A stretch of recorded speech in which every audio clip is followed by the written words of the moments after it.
Assalamualaikum. Suatu kebanggaan bisa memperkenalkan Dr. Zakir Naik. Dr. Zakir Abdul Karim Naik adalah pendiri dari Islamic Research Foundation (IRS), organisasi internasional yang khusus dalam mempelajari Islam dan juga agama lain.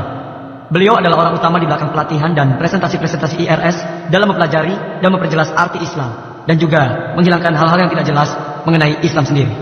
Walau dulunya beliau seorang dokter yang berpraktek secara profesional, dia telah mengubah haluan untuk menyebarkan kebenaran Islam.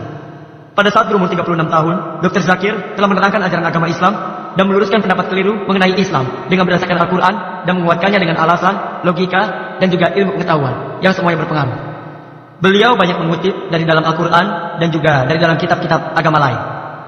Dr. Zakir terkenal dengan analisa detailnya dan jawaban yang meyakinkan pada pertanyaan yang diajukan pendengar dan juga mereka yang skeptis dalam pertemuan-pertemuan yang terbuka yang diadakan oleh IRS maupun tidak. Beliau telah berbicara dalam lebih dari 600 pertemuan umum dalam 6 tahun terakhir ini di beberapa negara dan juga banyak pertemuan umum di India. Banyak dari pertemuan itu direkam dalam bentuk video ataupun kaset. Dr. Zakir muncul secara berkala di banyak stasiun TV internasional dan channel TV satelit di lebih dari 100 negara di dunia. Beliau juga sering diundang dalam wawancara radio. Beliau telah menulis buku mengenai Islam dan agama lainnya. Terima kasih. Alhamdulillah. Assalatu wassalam ala rasulillah wa ala alihi wa sahbihi ajma'in amma ba'du. A'udzubillahi minasyaitonirrajim. Bismillahirrahmanirrahim. Wa qul ja'al haq wa ja'al batil. Innal batila kana dahuqa. Rabbi shrah li sadri wa yassir li amri. Wahlul 'uqdatam min lisani yafqahu qawli. Tamu-tamu yang terhormat, Dr. Richard Hines, Dr. Amar Sena, Tuan Krisna Chan Choradia, dan juga bapak-bapak, ibu-ibu, dan saudara-saudara. Aku mengucapkan selamat datang dengan salam Islam. Assalamualaikum warahmatullahi wabarakatuh. Semoga damai, pengampunan, dan juga berkah dari Allah Subhanahu wa Ta'ala Tuhan kita ada bersamamu. Topik dari pembicaraan sore ini adalah terorisme dan jihad dari pandangan dunia Islam. Banyak dari kita mungkin menyadari bahwa lebih dari 20% dari populasi dunia adalah orang muslim. Lebih dari 1/5 populasi dunia adalah kaum muslim. Banyak sekali dua pandangan diberikan untuk aktivitas yang sama dilakukan. Contohnya 16 tahun yang lalu, saat kita diperintah oleh orang-orang Inggris yang mengendalikan India waktu itu, ada beberapa orang India yang berjuang demi kemerdekaan. Kelompok India ini dianggap sebagai teroris oleh pihak dari Inggris. Tapi orang-orang itu dianggap sebagai pahlawan untuk orang India sendiri. Pejuang kemerdekaan, orang yang sama, aktivitas sama, dua pandangan berbeda. Satu sisi menyebut teroris, dan satu sisi lagi menganggap mereka sebagai pahlawan. Orang sama, aktivitas sama, dua pandangan berbeda. Karena itulah saya peringatkan kepada Anda, sebelum kita memberi pandangan terhadap sesuatu, cobalah mengerti alasan dibalik pandangan tersebut. Jika Anda setuju dengan pemerintah Inggris bahwa Inggris berhak untuk memerintah India, Anda akan menyebut orang-orang ini sebagai teroris. Tapi jika Anda setuju dengan masyarakat India secara umum bahwa Inggris telah merusak India dan tidak berhak memerintah kita, maka Anda akan menyebut bahwa orang-orang itu adalah pejuang kemerdekaan. Orang yang sama, aktivitas sama, dua pandangan berbeda. Sekarang saya ingin memberi contoh mengenai Nelson Mandela, yang merupakan mantan presiden negara Afrika Selatan baru yang bebas. Kita tahu, berdasarkan pemerintah sebelumnya, pemerintahan kulit putih sebelumnya, mereka menyebut Nelson Mandela itu sebagai teroris, sehingga mereka memenjarakan di Pulau Robben lebih dari 25 tahun. Tapi orang yang sama, orang-orang Afrika Selatan, mereka menyebutnya pahlawan. Orang sama, aktivitas sama, dua pandangan berbeda. Tapi jika Anda setuju dengan pemerintahan kulit putih sebelumnya di Afrika Selatan, bahwa warna kulit putih membuat mereka lebih hebat, jika warna kulit memisahkan dan membuat derajat diri mereka menjadi lebih tinggi, maka kita harus setuju bahwa teroris terbesar di dunia adalah Nelson Mandela. Tapi jika Anda setuju dengan pandangan masyarakat Afrika Selatan, yang memang asli penduduk Afrika Selatan, bahwa warna kulit tidak membuat mereka lebih hebat, atau mengatakan seperti disebutkan dalam Al-Quran dalam surat Al-Hujarat 49 ayat 13, Ya ayuhan nasu inna kalaknakum min zaki wa unsa wa ja'alnakum su'uba wa uqba illa litaraku innaka wa mu'min layakok innallaha aliyul kabir. Kalian manusia, semua diciptakan dari satu pasangan manusia, lelaki dan perempuan. Dan walaupun kalian terbagi dari suku dan bangsa, kalian harus mengenali satu sama lain, bukan saling membenci. Dan yang paling dihormati di hadapan Tuhan Allah adalah orang yang takwa. Kriteria penghakiman di hadapan Allah bukanlah warna kulit, bukan kelamin, bukan kekayaan, namun ketakwaan, kebenaran, kebaikan, dan kesadaran diri. Jika Anda setuju dengan Al-Quran, Anda tidak akan menyebutkan Nelson Mandela sebagai seorang teroris, tapi orang yang berjuang demi kemerdekaan. Karena itulah, sebelum kita mengecap seseorang atau tindakannya, cobalah mengerti untuk alasan apa dia melakukan tindakan tersebut. Nomor 2, yang keliru dari konsep Islam adalah jihad.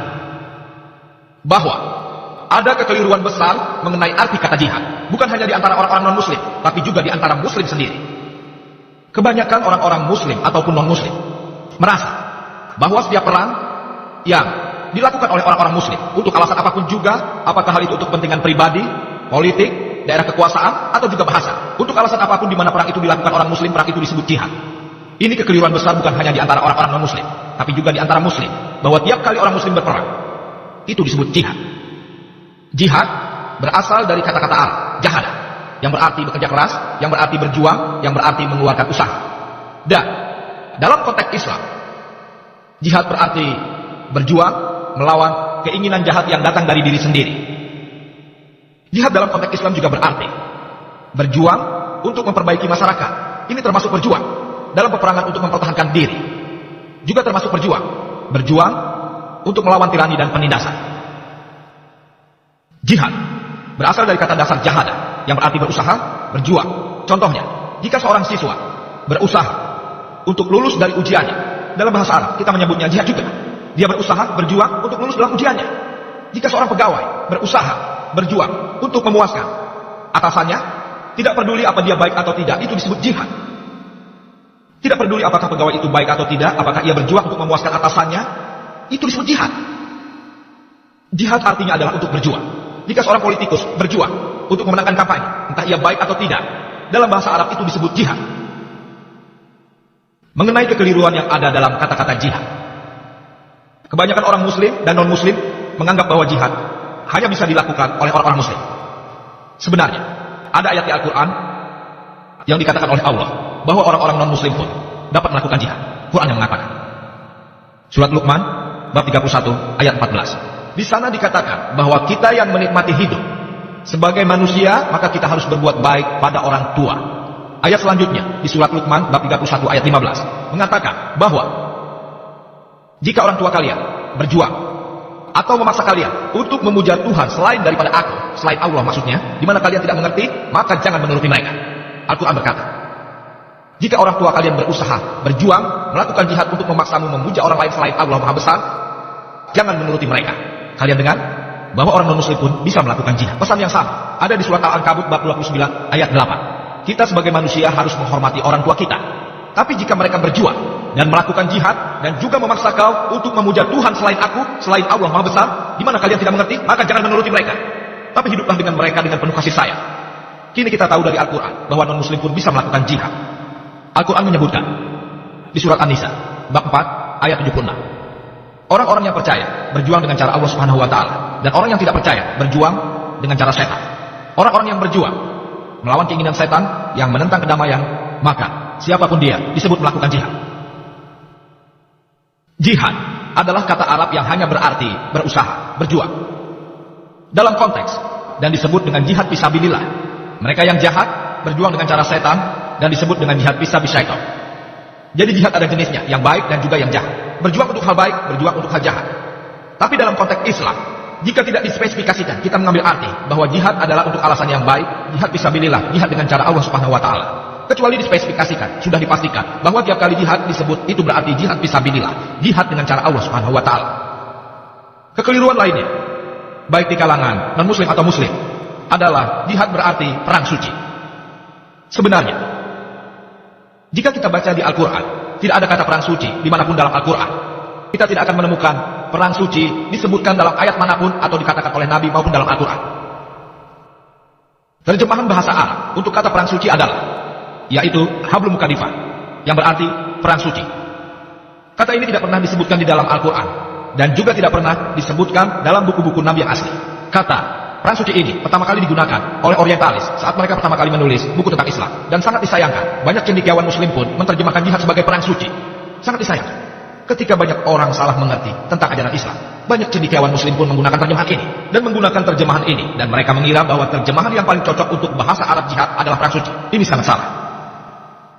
Kata yang disebutkan dalam kitab suci Al-Quran adalah berjuang, yang berarti membunuh. Tapi sekali lagi, melawan ada dua jenis, membunuh ada dua jenis, untuk tujuan baik dan tujuan jahat.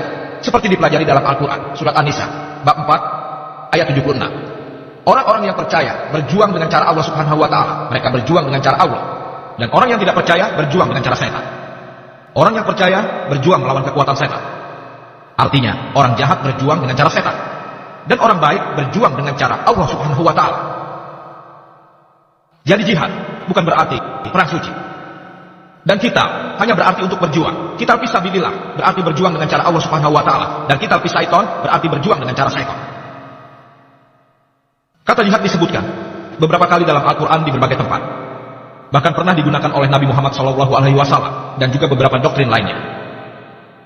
Pada beberapa hadis Nabi SAW dalam hadis Sahih Al-Bukhari nomor 5792, ada orang bertanya kepada Rasulullah, apakah aku harus ikut berjihad dengan orang-orang yang berjihad di jalan Allah? Orang ini bertanya, apakah ia harus ikut berjihad melawan orang-orang jahat? Rasulullah kemudian bertanya, apakah kau memiliki orang tua? Orang ini menjawab, ya. Rasulullah berkata, jihad yang terbaik untukmu adalah melayani orang tuamu. Di tempat lain juga disebutkan dalam Sunan Nisa'i nomor 4209. Ada seorang sahabat bertanya kepada Rasulullah, jihad apakah yang terbaik ya Rasulullah? Rasulullah menjawab, jihad yang terbaik adalah mengatakan yang sebenarnya dalam melawan kebatilan. Anda bisa lihat, jihad yang terbaik adalah tergantung dari jenis orang dan niat orang itu sendiri. Rasulullah juga berkata, jihad yang terbaik adalah melaksanakan ibadah haji yang sempurna. Pada keadaan lain Rasulullah juga berkata, jihad yang terbaik adalah melayani orang tuamu. Atau di situasi lain Rasulullah berkata, jihad terbaik adalah usaha terbaik. Perjuangan terbaik adalah mengatakan kejujuran dalam melawan kebatilan. Hadis lain yang meriwayatkan jihad adalah Ibnu Sahih Habang nomor 4686. Orang yang berjihad, orang yang berjuang adalah orang yang berjihad melawan nafsu dirinya sendiri dalam kekuatan Allah Subhanahu wa Ta'ala. Dan orang yang berhijrah, orang yang berpindah adalah orang yang berpindah dari jahat kepada yang baik. Dari sini kita bisa lihat jihad bisa digunakan dalam berbagai konteks dan tergantung dari situasinya. Jihad yang terbaik bisa berbeda. Jadi untuk memahami konsep jihad, kita harus kembali ke sumber aslinya, yaitu Al-Quran dan hadis asli yang berasal dari Rasulullah. Kita bisa lihat di Al-Quran, Allah Subhanahu wa Ta'ala berfirman, surat Al-Baqarah bab 2 ayat 208, disebutkan, yaitu, ya ayyuhallazina amanu udkhulu fis-silmi kafah. Hai orang-orang yang beriman, masuklah kamu ke dalam Islam secara keseluruhan. Dan janganlah kamu turut langkah-langkah setan, karena setan itu musuhmu. Allah berkata, hai orang-orang yang beriman, semua orang yang percaya, janganlah kamu mengikuti langkah-langkah setan, karena setan itu musuhmu. Di berbagai situasi Al-Quran berkata, jangan mengikuti setan. Tapi di sini Allah berkata, jangan mengikuti langkah-langkah setan. Apa beda antara mengikuti setan dan mengikuti langkah-langkah setan? Mengapa Allah Subhanahu wa Ta'ala mengubah kata-katanya? Alasannya terletak apabila seseorang itu memiliki sedikit iman dan sedikit keteguhan. Contohnya, jika ada seorang wanita mengajak seorang pria untuk bermalam bersama-sama, jika si pria punya iman, maka ia akan berkata tidak. Tidak akan, karena ini tidak boleh dan ini berdosa. Tapi jika sang pria sedikit punya iman, ia menerima telepon dari gadis muda. Ia mungkin berkata, tidak ada salahnya berbicara dengan gadis ini. Mereka berbicara beberapa kali melalui telepon. Kemudian hari, gadis ini menelpon dan berkata, mari kita minum teh bersama di luar. Lalu kemudian makan siang bersama. Mungkin mereka kemudian memutuskan untuk pergi ke McDonald. Pergilah mereka ke sana. Beberapa hari kemudian mereka mungkin ke restoran untuk makan malam. Dan beberapa hari kemudian mereka mungkin bermalam bersama di sebuah hotel. Itulah yang dinamakan mengikuti jejak setan. Ada perbedaan antara setan dan langkah-langkah setan. Jika setan muncul di depan orang yang memiliki sedikit iman, ia akan melihat setan itu mundur darinya. Tapi masalahnya akan lain. Jika setan itu berbentuk seorang wanita, ia akan menggoda. Hanya bicara dengan gadis kok, apa masalahnya? Hanya minum teh kok, tidak bermasalah kan? Makan siang di McDonald tidak masalah kan? Hanya makan malam tidak masalah kan? Tidur semalam juga tidak masalah. Allah berfirman dalam Al-Quran, hai orang-orang yang beriman, masuklah ke dalam Islam secara keseluruhan. Ya ayyuhallazina amanu udkhulu fis-silmi kafah. Dan janganlah kamu turuti langkah-langkah setan, karena sesungguhnya setan-setan itu adalah musuhmu. Dan salah satu jihad terbaik, perjuangan yang terbaik adalah berdakwah, menyampaikan ajaran dan kebenaran Islam kepada orang yang belum mendengarnya. Salah satu jihad terbaik adalah berdakwah, menyampaikan ajaran dan kebenaran Islam. Jadilah penyampai kebenaran bagi mereka yang belum mendengarnya. Allah berkata dalam Al-Quran, surat Al-Imran, bab 3, ayat 110.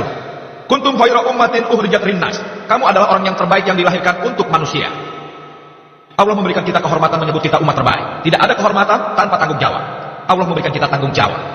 Ta'muruna bil ma'ruf wa tanhauna 'anil munkar wa tu'minu billah. Karena kita melakukan apa yang baik, melarang apa yang jahat dan percaya pada Allah. Alasan Allah menyebut manusia adalah makhluk mulia karena manusia bisa memilih untuk berbuat yang baik dan untuk tidak melakukan yang salah. jika kita tidak melakukan yang baik dan tidak melarang diri dalam melakukan yang jahat, maka kita tidak layak untuk disebut sebagai seorang muslim. Kita tidak layak disebut sebagai ashara ummah, kaum terbaik. Alasan mengapa kita diberi kehormatan itu karena kita harus berbuat baik dan bukan yang salah. Allah juga berfirman yang disebutkan dalam surat Al-Isra bab 17 ayat 81. Wa qul ja'al haqqu wa jahaqal batil. Innal batila kana zahuqa. Katakanlah yang benar telah datang dan yang batil telah lenyap. Sesungguhnya yang batil itu adalah sesuatu yang pasti lenyap. Adalah kewajiban bagi setiap orang untuk mengatakan sebuah kejujuran dan menyampaikan itu pada mereka yang belum mengetahuinya. Itulah alasannya, salah satu kriteria bagi manusia manapun untuk mencapai kemenangan. Kriteria yang disebutkan dalam surat Al-Asr bab 103 ayat 1-3, wal asri innal insana lafi husrin illal ladzina amanu wa amilus sholihat wa tawassaw bil haqqi wa tawassaw bis sabr. Demi masa, sesungguhnya manusia itu dalam keadaan merugi kecuali orang-orang yang beriman, mengerjakan amal soleh dan saling menasehati supaya mentaati kebenaran dan menetapi kesabaran. Tapi iman saja tidak bisa membawa kita ke surga. Selain iman, kita harus mengerjakan amal soleh, menasehati supaya mentaati kebenaran dan menasehati supaya menetapi kesabaran. Jika salah satu kriteria itu hilang dalam situasi normal menurut Al-Quran, kita tidak akan masuk ke dalam surga Jannatun Na'im. Kini kita melihat bahwa media internasional, entah channel TV satelit, surat kabar, atau majalah, kalian akan melihat Islam berada di garis peperangan. Bahkan di internet pun terdapat propaganda untuk menentang Islam. Dan saya pribadi setuju dengan pernyataan dari Dr. Richard Haynes, konsul dari Amerika untuk Cina, ketika ia berkata bahwa bangsa Amerika sama sekali tidak menentang Islam. Saya percaya, saya sudah ke sana beberapa kali. Bangsa Amerika secara keseluruhan, orang Amerika secara keseluruhan, saya setuju dengannya. Orang Amerika secara keseluruhan, mereka tidak menentang Islam. Begitu juga dengan di sini, sama saja. Orang India Hindu secara keseluruhan tidaklah menentang Islam. Tidak. Secara keseluruhan tidak masalah. Tidak masalah. Hanya ada sekelompok-kelompok kecil orang India yang untuk kepentingan pribadi mereka menentang Islam. Atau mungkin juga sekelompok kecil orang asing untuk keuntungan pribadinya mereka menentang Islam. Untuk alasan pribadi, ada orang yang karena ingin berkuasa melakukan sesuatu untuk menciptakan ketegangan. Atau mungkin juga karena ingin mengalihkan kesalahan yang dilakukan kepala negara untuk mengalihkan perhatian dengan menciptakan skenario hingga Islam menjadi garis peperangan. Jadi saya setuju bahwa secara keseluruhan negara Amerika tidaklah menentang Islam. Secara keseluruhan orang India non-Muslim pun tidak menentang Islam. Hanya sedikit yang menentang. Dan mereka inilah yang mengendalikan media. Seperti yang disebutkan dalam majalah Times. Majalah Times yang terkenal di seluruh dunia. Sebuah artikel di majalah ini dikatakan bahwa lebih dari 60.000 buku yang menulis menentang Islam selama kurun waktu 150 tahun. Lebih dari 60.000 buku menentang Islam selama kurun waktu 150 tahun. Dan jika kita hitung berdasarkan artikel majalah Times ini, bahwa lebih dari satu buku yang menentang Islam yang ditulis setiap harinya. Dan medianya, saya salahkan media dan para politikusnya. Menurut saya akan dari masalah kita di dunia ini adalah media dan para politikus itu sendiri. Maaf jika saya menyakiti perasaan orang, bukan itu maksud saya. Tapi ini pendapat saya. Tugas jurnalis media untuk menganalisa. Tapi banyak juga para jurnalis yang jujur dan bicara yang sebenarnya. Masih banyak yang demikian. Bukan berarti semuanya. Saya yakin sekali tidak semuanya. Hanya masih banyak yang demikian. Jika kalian menganalisa pada masa sekarang ini, Islam adalah target media. Contohnya, apabila ada seorang muslim memakai jilbab, dia menjadi target. Tapi jika suster yang memakai baju semacam itu, dan dia menutupi seluruh tubuh, kecuali wajah dan pergelangan tangannya, orang-orang akan menghormati mereka. Mengapa terjadi perbedaan ini?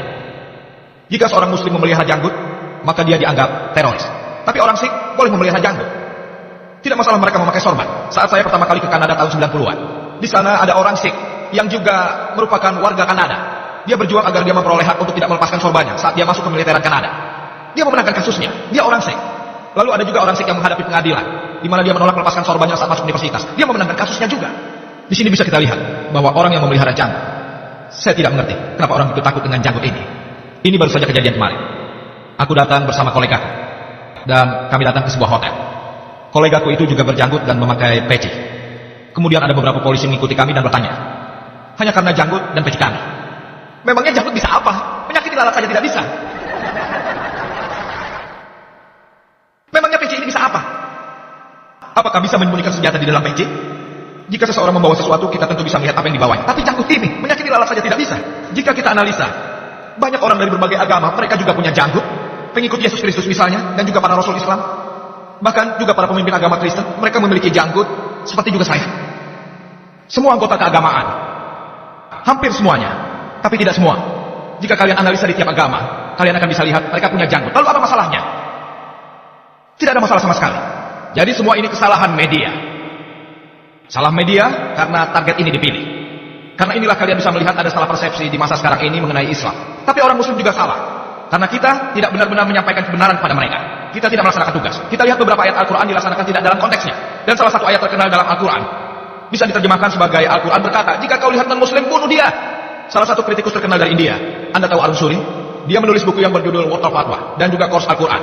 Di surat At-Taubah, bab 9, pada ayat 5, Al-Quran berkata, apabila kau menemukan orang kafir, dalam kurung Hindu, apabila kau menemukan orang kafir, dalam kurung Hindu, bunuh dia. Kepunglah dia di tempat pengintaian. Pikirkanlah apabila seorang Hindu biasa membaca ini. Al-Quran berkata, apabila kau menemukan orang Hindu, bunuh dia. Ini akan menimbulkan reaksi. Dia akan menentang Islam. Masalahnya adalah ada beberapa orang dengan ide mereka sendiri, karena pikiran mereka sendiri menulis buku Word of Fatwa. Dan dia mengutip ayat yang sama di surat At-Taubah, bab 9 ayat 5 sebagai referensi. Setelah ayat 5, dia langsung lompat ke ayat 7. Orang pintar manapun tahu sebabnya. Apa? Karena ayat 6 yang memegang kuncinya, yang menjawab tuduhan tadi. Jika kita membaca surat At-Taubah bab 9, dua ayat yang pertama menceritakan hubungan antara orang muslim dan orang musyrikin. Tapi hubungan ini diputuskan oleh orang-orang musyrikin di Mekah waktu itu. Karena itulah Allah dalam ayat 5 berfirman, di dalam medan perang, apabila kau menemui musuhmu, kafir berarti musuh yang tidak beriman. Apabila kau menemui musuhmu, bunuhlah dia. Dalam medan perang, jika seseorang menarik ini di luar konteks, ini akan terdengar sangat sinting. Pikirkan saat terjadi perang antara Amerika dan Vietnam. Jika jenderal militer Amerika berkata pada pasukannya di medan perang waktu itu, pasukanku, jangan takut, temukan orang Vietnam dan bunuhlah. Ini untuk meningkatkan semangat kan? Tapi hari ini, jika ada orang Amerika yang berkata temukan orang Vietnam dan bunuh mereka, ini akan terdengar seperti orang yang sadis. Ini di luar konteks. Tapi jika tugas jenderal militer untuk meningkatkan semangat yang akan dilakukan pada pasukannya, akan sama dengan yang difirmankan Allah dalam Al-Quran kepada orang beriman. Apabila musuh datang, ya bunuh mereka. Ayat selanjutnya, ayat 6 berkata, jika seseorang di antara orang musyrikin itu meminta perlindungan, dengar sekali lagi, jika mereka minta perlindungan, jika mereka meminta damai, antarkan dia ke tempat yang aman. Itu yang difirmankan Allah. Al-Quran tidak berkata jika mereka minta damai, lepaskan mereka. Tapi Al-Quran berkata antarkan mereka ke tempat yang aman. Tapi pada masa ini, kebanyakan jenderal militer bersama anggota militernya berkata, jika musuh ingin damai, lepaskan mereka. Jenderal militer negara mana yang berkata antarkan mereka ke tempat yang aman? Justru Quran yang mengatakan. A'udzu billahi minasy syaithanir rajim. Bismillah